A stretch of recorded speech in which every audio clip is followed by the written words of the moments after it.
So far this tropical season, we've had 4 named storms, none of them reaching hurricane strength, however, and with minimal impact to the United States. That's up to this point. But buckle up.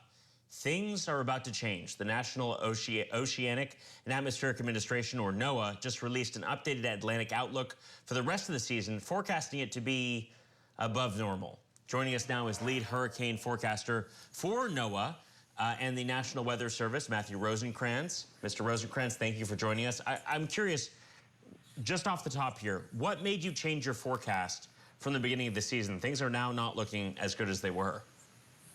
Yeah, so we started out with 13 to 19 named storms, and now we're forecasting 13 to 18. So just a slight bit down, so because most things are still looking like on track. It's just been a little quieter in the beginning of the season than during most busy years. Yeah, so the Atlantic has felt fairly quiet up to this point so far this year. What factors are playing into that?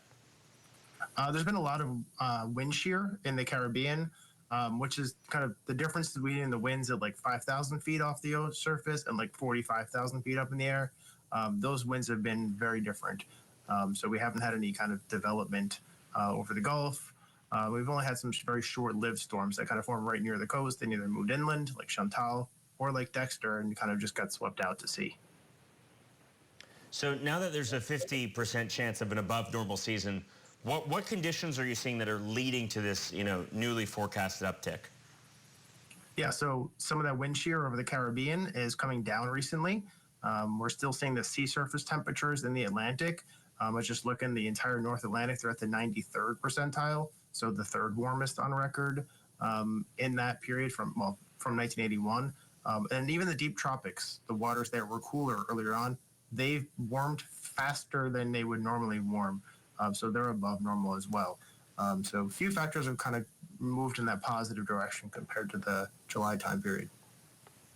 Is there any way of knowing how dangerous these storms are going to be? What a more dangerous storm would look like or a less dangerous? Because obviously you hear this, you start to brace for how many people are going to have to evacuate, what regions are going to be impacted, what's the cleanup going to look like from FEMA?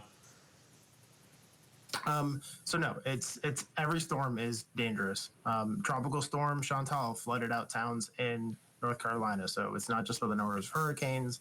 You have to treat everyone as if it could impact your life, and you might have to evacuate or to mitigate those consequences, because you don't want to be unprepared for these storms.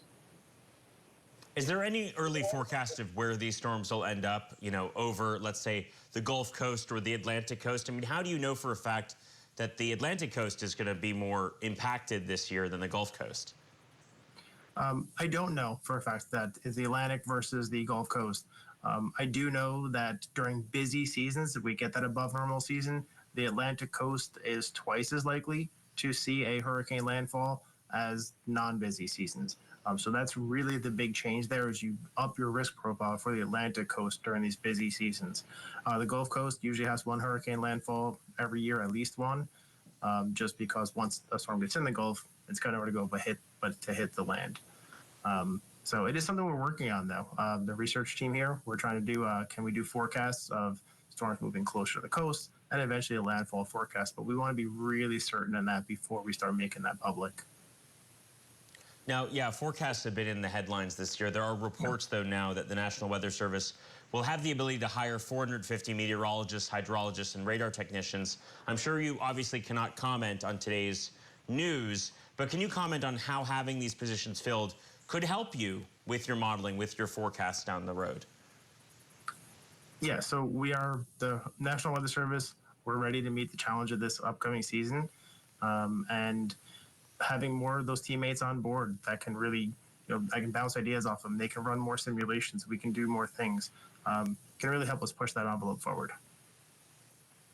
And just for our viewers to better understand, how long before a hurricane hits will NOAA have the best sense, be able to communicate that information about whether it seems like you might need to evacuate or might need to stock up on crucial supplies?